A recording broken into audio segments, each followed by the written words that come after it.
Racism will always be a stain on American history, with the hooded Klansmen personifying this ugly part of our past. Slavery as an institution can be found in almost any worldwide culture, with its roots going into prehistory. It played a vital role in the establishment and expansion of the British colonies that would later become the United States of America.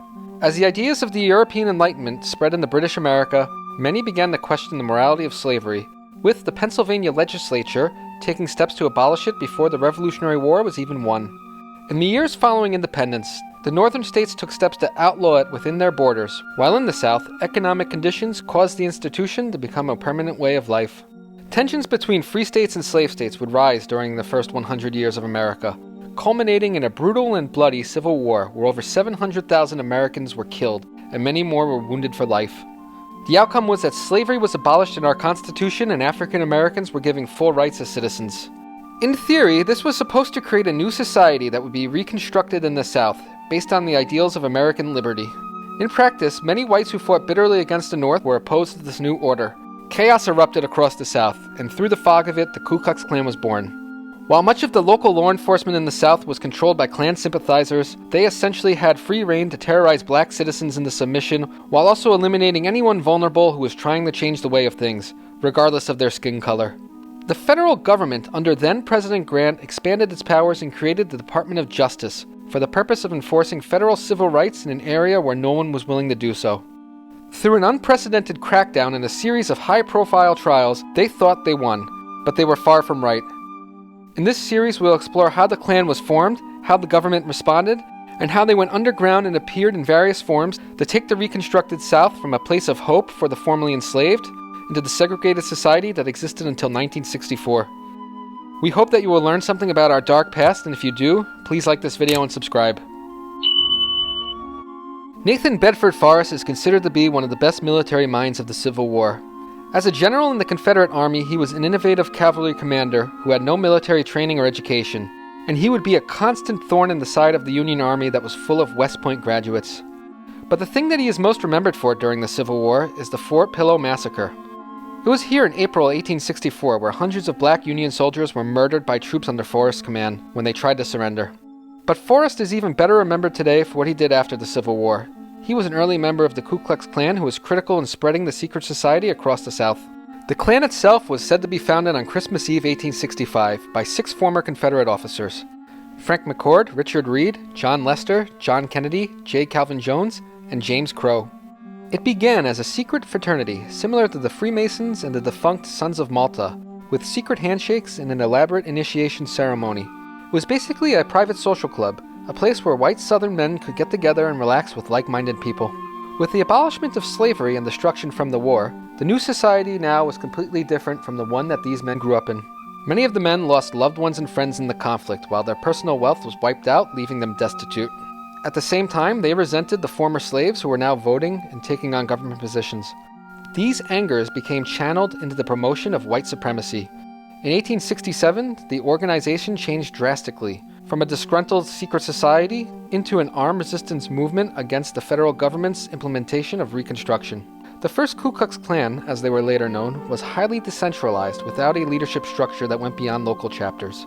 The white hoods that many associate with the group were not in use then either. Members wore masks to hide their identity while they masqueraded at night, using violence, intimidation, and terror against those they opposed. Their costumes were thrown together and not uniform, constructed by whatever materials the individual member could obtain. The Ku Klux Klan quickly spread throughout the South in 1867 and 68. The targets for their rage were white Northern leaders, known as carpetbaggers, white Southern sympathizers, and the politically active blacks.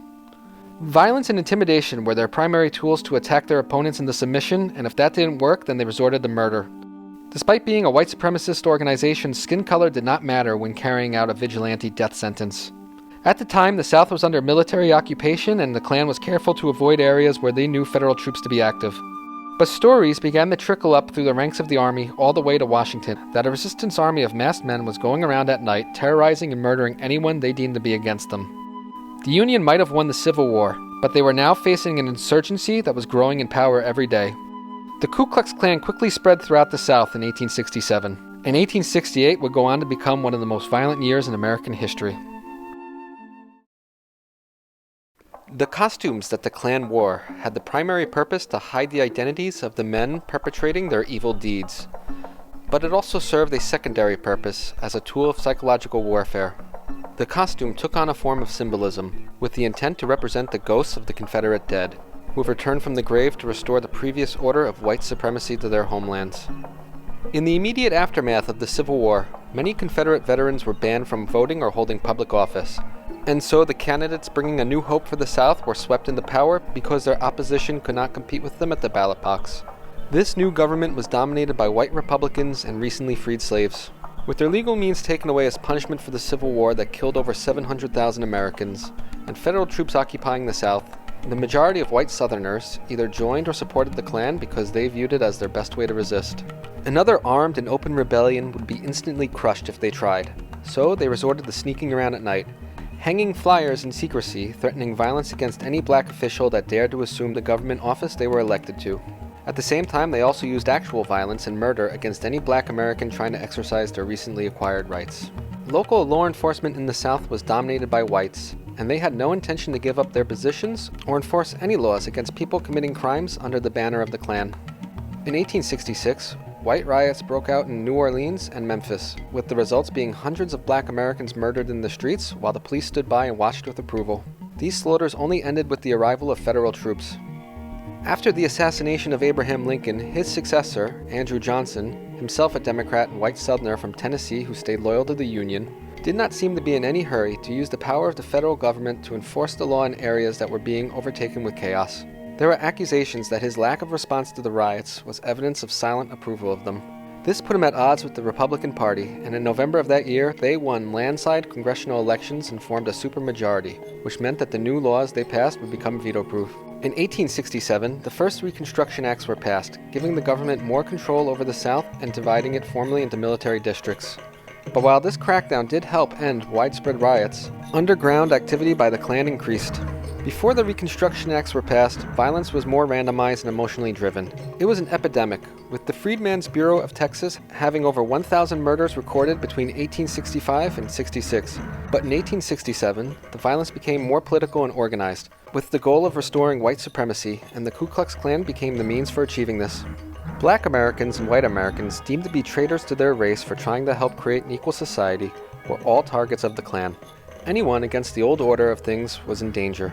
For example, if a black employee objected to his white employer paying him less than previously agreed, he would be paid a visit in the middle of the night where he would be ripped away from his terrified family, taken out into the woods, whipped, tortured, and sometimes killed. Even non-political white people were victims of this violence. For example, school teachers were targets for the vengeance of the Klan because they committed the crime of spreading education to the former slaves. And while the Klan was largely decentralized with chapters working independent of each other, the larger group shared a common goal through their mutual Southern culture. Likewise, these groups were not an unruly mob. They were war veterans who operated as a military unit, with members assuming their old ranks as the hierarchy. As a result, the leaders of the Klan chapters were more often than not the most prominent men in the town in terms of status and wealth.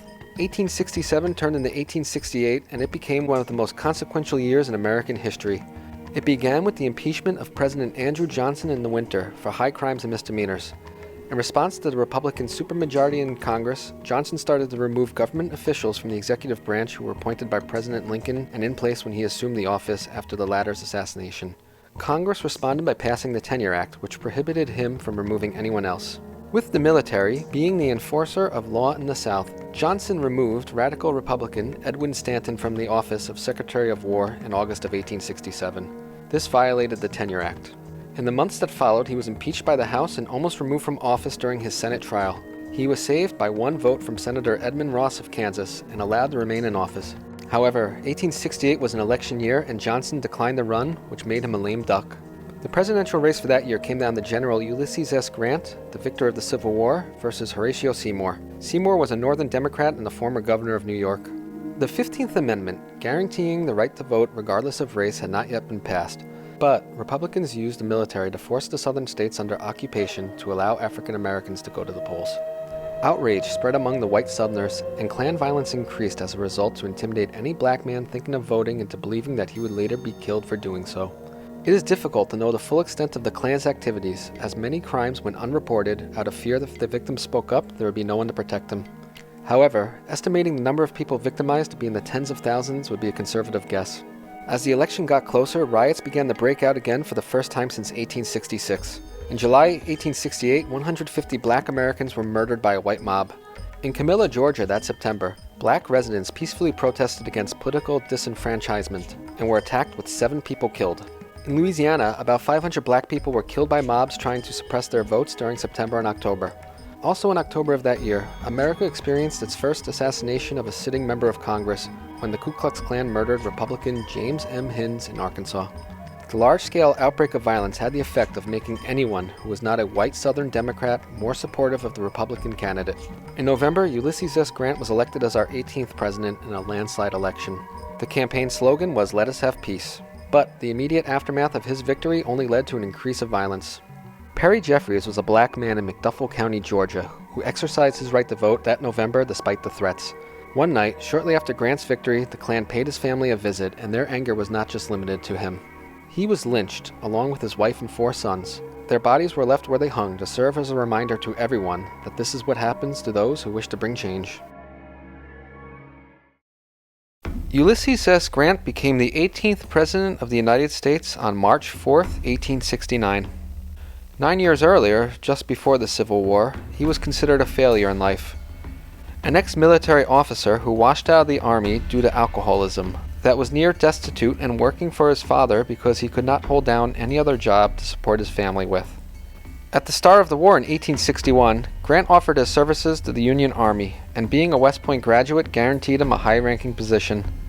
He re-entered the service as a colonel, but was quickly promoted to brigadier general in July of that year.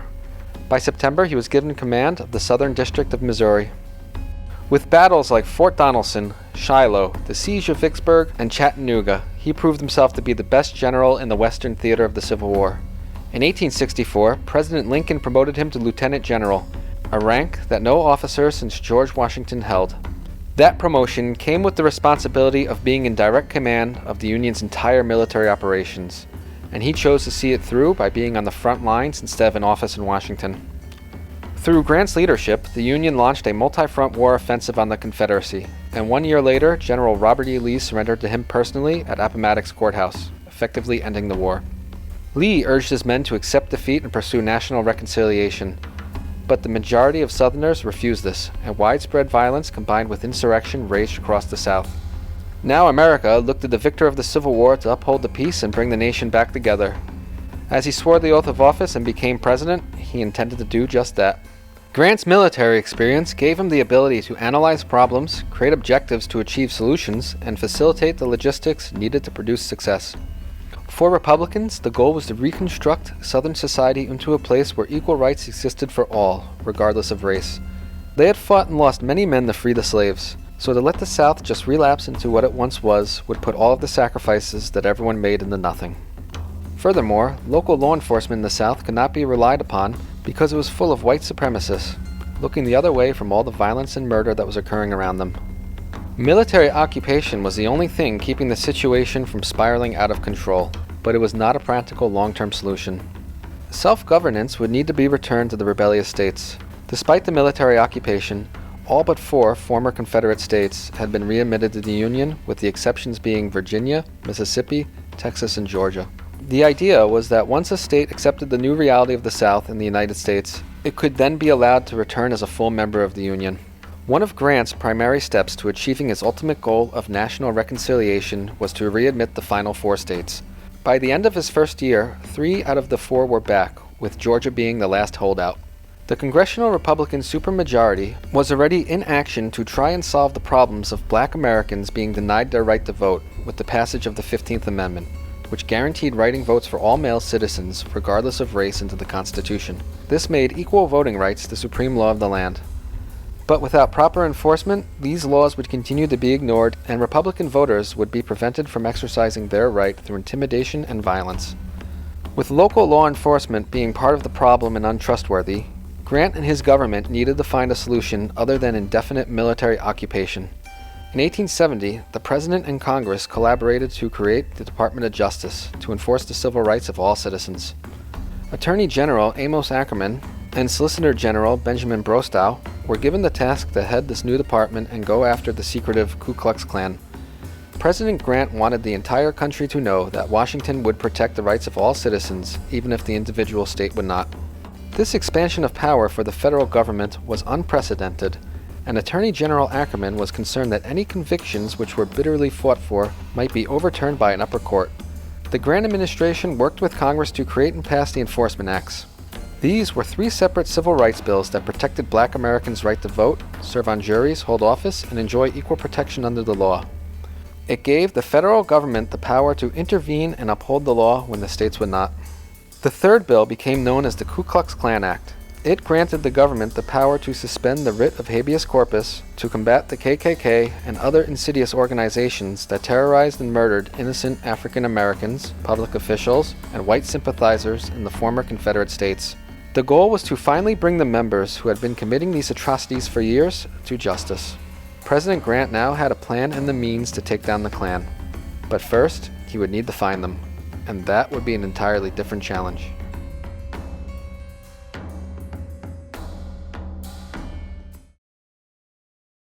York, South Carolina today looks like a picturesque, peaceful, small American town. But in 1871, it was one of the hottest spots of terror and violence during Reconstruction. It was a common nightly occurrence for Klansmen to raid the homes of freed African Americans and drag them out of bed into the woods where they would be made to take an oath to never vote for Republicans or else face their wrath. This was not just a few men going out on their own to make trouble. In York County, the Klansmen usually traveled in groups of 50 on horseback. At the same time, many black men were not willing to let these bitter white folks who lost the war ruin their lives either. Many of the men who were former slaves were also war veterans in the Union Army. And now, when the times were supposed to be peaceful, they were not about to let themselves be put back in chains. Many of these freedmen formed organized militias, and in York, the leader of this black group of men was James Williams. The black militias were sanctioned by the Republican-installed state government in Washington, D.C. But they were not content to assume a passive ceremonial role. Instead, they decided to be a counterforce to the Klan. On March 6, the Ku Klux Klan attacked the home of black American Andy Timmons and pulled him out of bed. Knowing that he was a member of the militia, they beat and tortured him into giving up his leader's whereabouts. The leader of this particular local Klan group had it out for Jim Williams, especially because it was his plantation that this man ran away from during the war in order to join the Union Army. He was considered a radical among his people, and that made him too dangerous to live. They found Mr. Williams's small cabin in the woods and burst in. But Jim was nowhere to be seen, and his wife Rose claimed he was not home. But they found a trapdoor and knew he was hiding under the house. After threatening to murder his children, Jim Williams climbed out and was taken away into the night. Andy Timmons escaped the Klan that night and called on the militia to rescue their leader. But it was too late. Jim Williams was discovered hanging from a tree. His fingers had been chopped off, punishment for trying to grab the branch he was hanging from in order to relieve pressure from his neck. The black militia tried to find his killers, but just like every night, the Klan had disappeared without a trace. This incident was just one example of the violence raging across York County. In fact, human remains would be sporadically discovered throughout the countryside over the next 20 years, revealing the victims of this highly violent time. With local authorities unable to stop the Klan in its terror, President Grant's only recourse was to send in the army to restore law and order. The assignment of taking back control of York County fell onto Major Lewis Merrill, leader of Troop K from the 7th Cavalry. He was considered well suited for this difficult task because his Civil War experience included hunting guerrilla fighters in Missouri and then later the Plains Indians in the Midwest. While his superiors had confidence that he would succeed in his objective, Merrill would recall later in life that he had doubts when he started. Not in his abilities per se, but instead he questioned if the Ku Klux Klan really existed. He did not believe that an unorganized group of civilians without a central leader could actually be doing what people said they were doing on such a large scale. He thought instead that the invisible empire of the South was just a creation of hysteria, and that the reality would be just a few isolated incidents. As K Troop made the journey from Kansas to South Carolina, they passed many former battlefields. With the end of the war just 6 years behind, many ruins of its devastation still existed, while economic and social challenges were creating new monuments of decline. Agriculture was the main industry, and many white men were killed during the Civil War, which created a labor shortage on small family farms. Likewise, for generations, the business models of many industries was dependent on slaves, so when slave labor suddenly became wage labor, many operations could not keep up with the cost, and they folded. K Troop arrived at York during the night of March 26, 1871, with about 90 men and 60 horses. They were given a warm welcome by the white residents, with the leading ones acting as emissaries to Merrill, publicly asking the Klan to stop their activities. Dr. Rufus Bratton, one of the most prominent citizens, was extremely vocal in his support for the Union soldiers' mission. Merrill believed that this assignment would be quick, and his bias that there was no real Klan appeared to be confirmed during his first few days. But one thing did bother him about the white people in York. Although they were always friendly and disavowed the Klan, they would usually follow up with some variation of, "But you have to admit that they've done some good." Merrill made efforts to speak with the black residents. Many were reluctant to meet with him out of fear, but a few did. Merrill brought his accounts to the town's lead policeman, Sheriff Glenn, and he quickly realized that he could not trust the man. Many crimes were reported to Glenn, but none were investigated unless the victim was white. Merrill soon became convinced of two things. The Klan did in fact exist, with stories about them not being exaggerations, and almost all of the white people in town were either members or sympathizers. There would be no good faith alliances coming from those people. Merrill was a fighter in his heart, and as he learned how large and elusive the Klan's network really was, the more determined he became to take them down and stop their horrific crimes. Merrill worked in secret with the local black freedmen and developed an intelligence network with this community. He began to learn a little about the Klan's culture from the people who were on the receiving end of their brutality. There were secret oaths, secret initiation ceremonies, and secret membership rosters where only the local leader truly knew who was part of it. The local Klan leader's strategy to deal with Merrill and K-Troop was to keep their activities low-key and be polite. The sooner Merrill thought nothing was happening here, then the sooner he would leave. But this did not happen. Merrill and his soldiers settled into the Rose Hotel and made it clear that they were here to stay until their mission was complete. While the leaders wanted to remain dormant, the rank-and-file members found it hard to stay still. On their own, they restarted the nighttime raids and attacked black citizens that they deemed to be collaborators with the northern invaders. One particular outlet for their wrath was the 52-year-old Elias Hill. The Klan paid him a nighttime visit where they beat and tortured him, but instead of being intimidated into silence, Hill found Merrill and wrote a letter detailing his account. After that, more black victims came forward to Merrill with their stories. When the spring of 1871 began, Merrill thought his assignment at York would be short. Now, as the summer rolled in, he started to worry that there would be no end. And the longer he stayed, the less friendly the Southern whites became. When Private George Whittemore died of an illness, Merrill had difficulty finding a cemetery that would accept him. He realized at that point that these people still thought of them as hostile outsiders. Merrill had an impressive group of soldiers with him that included Captain Owen Hale, a descendant of the Revolutionary War hero Nathan Hale. Owen Hale started the Civil War as a private, and was such an outstanding soldier that he was promoted on the battlefield into an officer. Another prominent officer in this group was Lieutenant Edward S. Godfrey. He served as a private during the war, and his excellent record guaranteed him a place at West Point after the Confederacy was defeated. When this mission first began, Merrill thought it would be suicide for the Klan to attack federal troops, but the longer he stayed, the more concerned he became that this could happen. His men were increasingly becoming injured in accidents, and suspicions ran rampant that these were caused by sabotage. At the same time, Merrill was also starting to suspect that people were sneaking into his office and reading his notes. Merrill soon learned from an informant that the Klan was going to make a move against his troops. A small group of men were to fire at the Federals in the countryside, who were then expected to make an overwhelming response, which would then turn public opinion completely against them. Knowing not to take the bait, Merrill kept his troops in town and had them drill in the open as an intimidation tactic.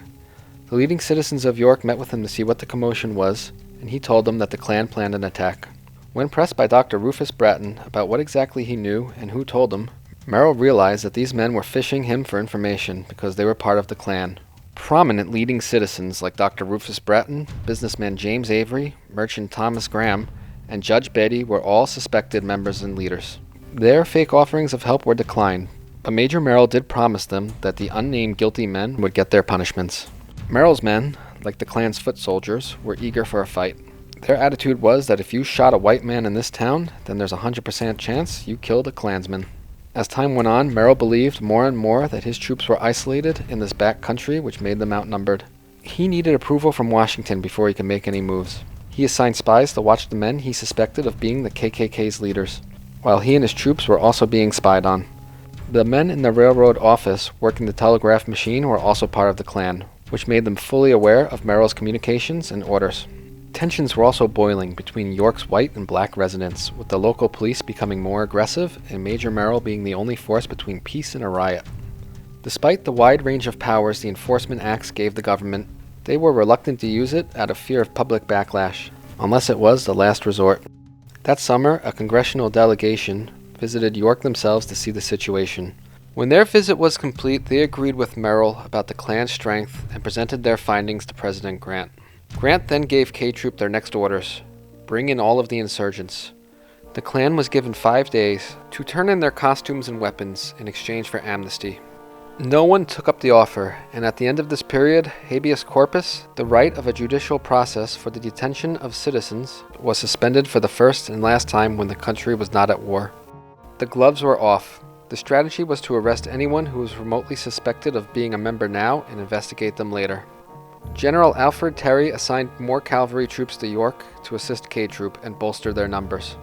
In October, the army split into posses and they went on a hunt. It was now the Klan's turn to have men burst into their homes and drag them out. Hundreds of men were arrested during the first week. A sugar mill needed to be converted into a jail because the existing one in town was far too small. In the wake of the mass arrests, more men traveled into York and turned themselves in. Despite Klan members taking an oath pledging to die rather than betray their brotherhood, many started to talk and name names. Soon, Merrill learned that the local chapter's leaders were Dr. Bratton and James Avery, both of whom were now fugitives. James Avery would later be captured, but Bratton managed to be more elusive by escaping into Canada, and an illegal attempt to bring him back to the States sparked an international incident. But for now, the government had the majority of the local Ku Klux Klan in custody, along with most of its leaders. The next step was to figure out what to do with them legally, and in the following month, the Ku Klux Klan Trials started, which sparked the beginning of the end for the first incarnation of this infamously violent white supremacist organization. Major Merrill's experiences in York were similar to other places in the South. As a matter of fact, in October of 1871, President Grant declared 8 more counties in South Carolina to be in open rebellion. And just like in York, habeas corpus was suspended and mass arrests followed. With the Ku Klux Klan now off the streets and in custody, the government now needed to make a case in court to prosecute them. What followed next was a series of trials that broke the original Ku Klux Klan. But before we get into this section of our Klan Trial series, just a quick reminder that if you're enjoying this video, please give us a like, subscribe, and leave a comment. Your viewership and engagement supports us to keep making more videos. Klan activity in South Carolina was epidemic, with no end in sight when 1871 began. But as the year moved towards its end, these acts of terrorism stopped overnight, thanks to the mass arrests that were made possible through the Enforcement Acts. The Klan was formed as a paramilitary wing for the Democrat Party in the South to intimidate black voters and drive away Republicans. For the immediate future, they had failed at achieving this goal because the Northern response was overwhelming.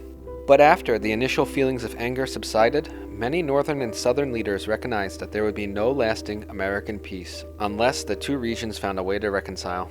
Sentencing thousands of men to long prison sentences would be counterproductive to that goal. Likewise, even if some wanted to hold every single man accountable, there weren't enough time or resources to do so. The jails were overcrowded. While some Klan members were vile racists that gleefully committed murder, there were others who joined out of peer pressure and fear that if they did not go along with what was happening, then they would find themselves also becoming victims.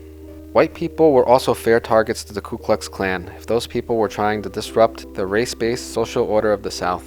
The newly created Justice Department was going to need to form a strategy that would hold the most extreme Klan members accountable for their deeds while also sending a strong message to discourage anyone else from putting on the costume and spreading terror again. The stakes were high. Any not guilty verdict would put the legitimacy of President Grant's efforts to destroy the Klan in jeopardy, and any mistakes that could lead to a trial's verdict being thrown out on appeal would be disastrous. The responsibility for the persecution of the Klan was given to the United States District Attorney of South Carolina, David Corbin. Corbin and the Grant administration understood that the government was walking a fine line regarding the constitutionality of the Enforcement Acts. If the courts ruled the acts to be unconstitutional, then the Klan would be given free rein without any fear of being stopped. Corbin, assisted by future South Carolina Governor Daniel Chamberlain, developed a strategy that would later be copied by the government in future trials against criminal organizations. They dropped the charges against the poorer, lower-ranking members and focused on the Klan's leadership. With dropped and reduced charges on some members, the government was able to flip them into becoming witnesses at the upcoming trials. The trials were to be presided over by 2 federal judges. Hugh Bond of Maryland, appointed to his position by Grant, and George Seabrook Bryan of South Carolina, who was appointed by Andrew Johnson. The prosecution coordinated with Judge Bond to create an airtight case that was undeniably legally sound. In the end, their argument was that the Ku Klux Klan was violating the Constitution through a conspiracy to deprive Black Americans of their right to vote under the newly passed 15th Amendment. There would be a total of 10 trials between 1871 and 72, with 140 convictions. Each trial had the same legal formula. Corbin entered the Klan's oath and constitution into evidence, which claimed in writing that they were enemies of the radical Republican government and Republican supporters were their target. This proved that the Klan was operating a conspiracy, and that by becoming a member, one became part of that conspiracy. Black witnesses testified about the Klan's costumes and actions. In many cases, the costumes were recovered by searches of the members' home, and this hard evidence connected those on trial to the KKK. This was then capped off with former Klan members testifying against their leaders to prove their involvement in exchange for immunity from prosecution. It was a simple process, with overwhelming evidence that went beyond reasonable doubt. By the end of 1872, there were still 1,188 pending cases against more Klan members. But in 1873, the Grant administration was rocked with a scandal, and Attorney General Amos Ackerman resigned. George H. Williams became his replacement. While the nation was first shocked by the violence leading up to 1871, the public mood in the North was beginning to turn away from supporting Reconstruction. Many were becoming discouraged against what seemed to be the never-ending military occupation of the South. And so Williams, with Grant's blessing, decided it would be best to drop the remaining charges and move on with trying to reconcile the South with the rest of the nation. In their minds, the government responded forcefully to the Klan, and many of its leaders were sent to prison. An example was made, and the Ku Klux Klan had been defeated. And while they were technically right, long-term events would unfold differently. Corbin and Major Merrill were deeply against the discontinuation of the trials.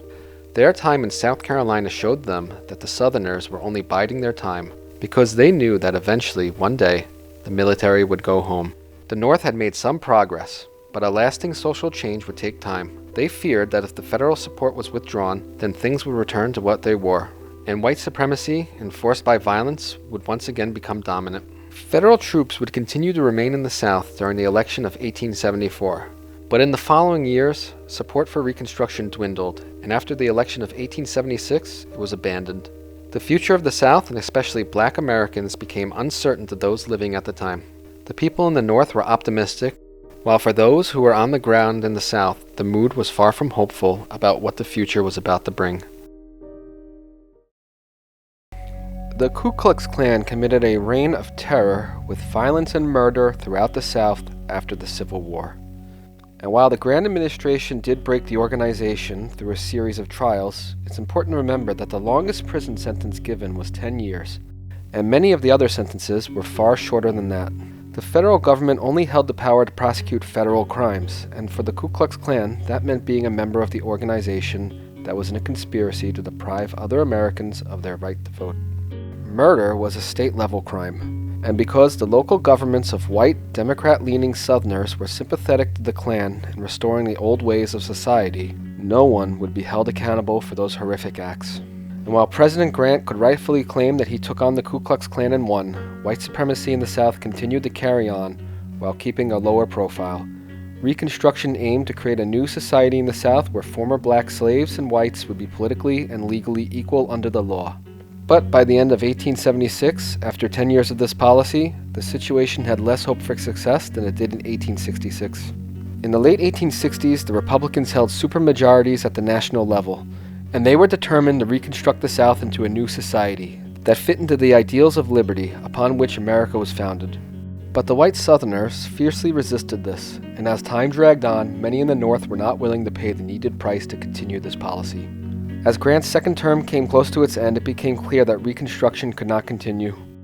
As a way to ensure the gains made during this time would not be fully lost, for the first time in American history, a Civil Rights Act was passed in 1875.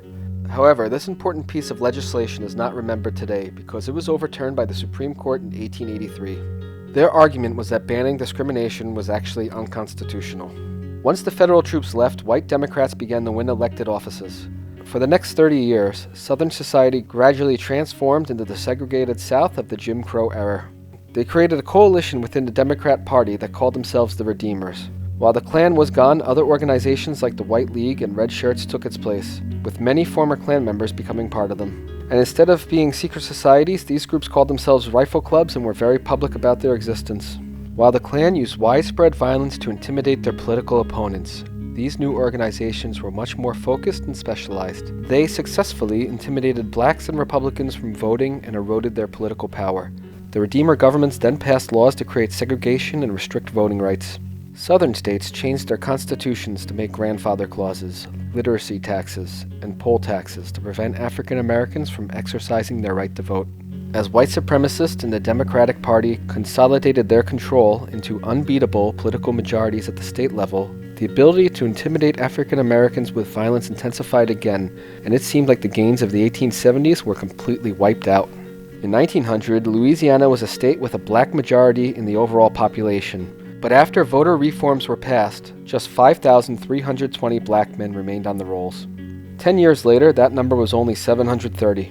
Being denied the ability to vote also prevented blacks from serving on juries or holding public office. While there were still some elected black leaders in the 1880s and 1890s, there were no more in the early 20th century. As a result, the growing black middle class of the late 19th century became stagnant. Blacks and whites were prohibited from interracial marriage, and public facilities were segregated based on race. They were supposed to be separate but equal in theory, yet in practice, the services for African Americans were subpar. As the white Democrats returned to power, they erected monuments to the fallen Confederacy, and the lost cause myth began to spread. Works of art that became popular were the novel The Klansman and the movie The Birth of the Nation.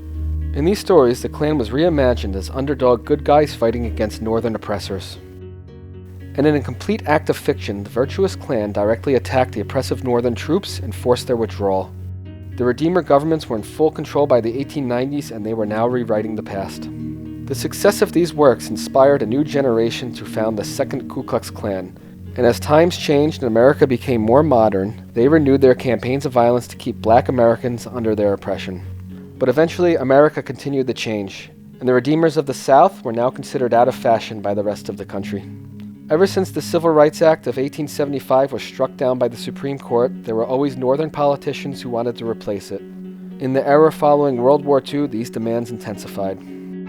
A bright chapter in the course of human events was written with the passage of the Civil Rights Bill. It was an historic occasion that Lincoln's dream of equality came to fruition at the White House as President Johnson signed it into law just a few hours after the House had approved the measure. Before a distinguished audience of legislators and civil rights leaders, President Johnson affixes his signature using more than 100 pens. One of the coveted souvenirs goes to the Nobel Prize winner Martin Luther King, a dedicated leader of his race. The Civil Rights Act of 1964 and the Voter Rights Act of 1965 would be the final nails in the coffin for Jim Crow. White Democrats in the South resisted the changes as much as they could, but they were fighting a losing battle. In a final act of defiance in the 1960s, many local Southern governments changed the names of roads to honor the soldiers and leaders who fought for the South, along with the white politicians who brought about and enforced race-based segregation. It took 100 years for the descendants of the freed slaves to actually enjoy the rights that white Americans had. The Redeemer governments created monuments and renamed roads to leave a physical impact on the land to preserve their views of history. But now we are starting to see them become erased. More than 50 years after the Civil Rights Act, local governments across the South are removing statues made to honor racists while also renaming the roads back to their original names. This isn't being done because of a compulsion from the federal government. This is happening because the local people want it. The social changes that Major Merrill, David Corbin, Jim Williams, and many others dreamed of when they fought the original Ku Klux Klan more than 150 years ago are finally being achieved.